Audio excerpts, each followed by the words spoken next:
அஸ்ஸலாமு அலைக்கும் வரஹ்மத்துல்லாஹி தஆலா வபரகாத்துஹு. அபூதருல் கிஃபாரி ரலியல்லாஹு தஆலா அன்ஹு அவர்கள் அறிவிக்கிறார்கள், இது புகாரி முஸ்லிமிலே இடம்பெறக்கூடிய ஒரு ஹதீஸ். என்னிடம் ஒரு வேலையாள் இருந்தார். வேலையின் காரணமாக கோபமடைந்த நான் அவரை திட்ட வேண்டிய ஒரு சூழ்நிலை ஏற்பட்டது. நான் அவரை கருப்பு இன பெண்மணி பெற்றெடுத்த தாயின் மகன்தானே என அவருடைய தாயையும் தாயுடைய இனத்தையும் முன்வைத்து நான் திட்டிவிட்டேன். இதை பொறுத்து கொள்ள முடியாத அவர் என்னை இறை தூதர் நாயகத்திடத்திலே போய் முறையிட்டு விட்டார். இறை தூதர் நாயகமோ என்னை அழைத்து, இவருடைய தாயை நீங்கள் திட்டினீர்களா என்று கேட்டார்கள்.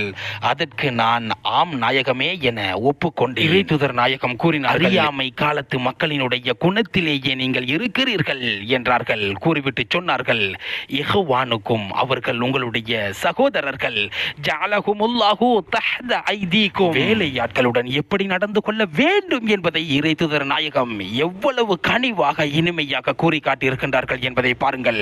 உங்களுடைய அதிகாரத்தின் கீழ், உங்களுடைய சம்பாத்தியத்தின் கீழ் அல்லாஹ் அவர்களை வைத்திருக்கின்றான். அவர்கள் உங்களுடைய சகோதரர்கள், உங்களுடைய சம்பாத்தியத்தின் கீழ் அவர்களை வைத்திருக்கின்றான் என்பதற்காக வேண்டி அவர்களை நீங்கள் அடிமைகள் என்று நினைத்து விடாதீர்கள். இன்று சில இடங்களிலும் இதுதான் நடந்து கொண்டிருக்கின்றது.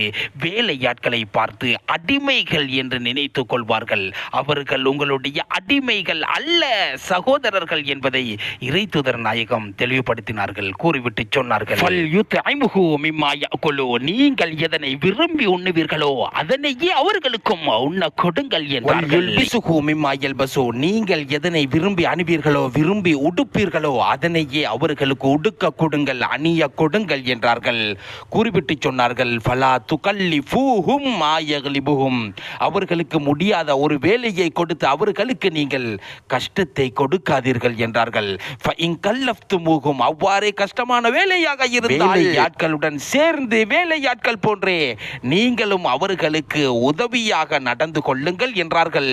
இறை தூதர் நாயகம் ஸல்லல்லாஹு அலைஹி வஸல்லம் அன்னவர்கள் சம்பாத்தியத்தை தாண்டி, உணவையும் தாண்டி ஆடைகளையும் இறை தூதர் நாயகம் ஸல்லல்லாஹு அலைஹி வஸல்லம் அன்னவர்கள் இந்த ஹதீஸிலே குறிப்பிட்டிருக்கின்றார்கள். உணவு கொடுக்கக்கூடிய இடங்கள் ஏராளமாக இருக்கலாம், ஆடை கொடுக்கக்கூடிய இடங்கள் ஓரிரு இடங்கள் மாத்திரமே இருக்கின்றது. எனவே பெருநாள்கள் வருகின்ற வேலைகளில் கூட அவர்களுடைய குடும்பங்கள் சந்தோஷப்படும் அளவுக்கு ஆடைகள் வாங்கி கொடுப்பதற்கு உண்டான வசதிகளை நீங்கள் அவர்களுக்கு ஏற்படுத்தி கொடுங்கள்.